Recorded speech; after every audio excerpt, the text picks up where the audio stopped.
ওস্তাদ এটাই বাড়ি, আপনি ঢোকেন, আমরা এখানে দাঁড়া আছি, কোনো ভয় নাই, আপনি কোনো রকম বিপদে পড়লি আমরা দৌড় দে মানে। দৌড় দিবি মানে? আরে ওস্তাদ আপনি সহ নিয়ে দৌড় দে মানে। ও তাহলে ঠিক আছে, তাহলে থাকিস, আমি গেলাম। আচ্ছা আচ্ছা, ঢোকেন ঢোকেন। এই থাকিস বললাম, আমার তো ভয় ধরে।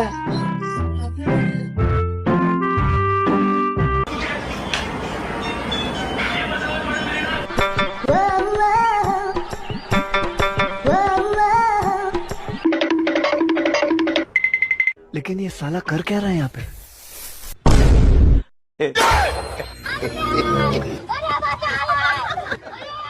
কাল্লু মন্দির করলো কিরা?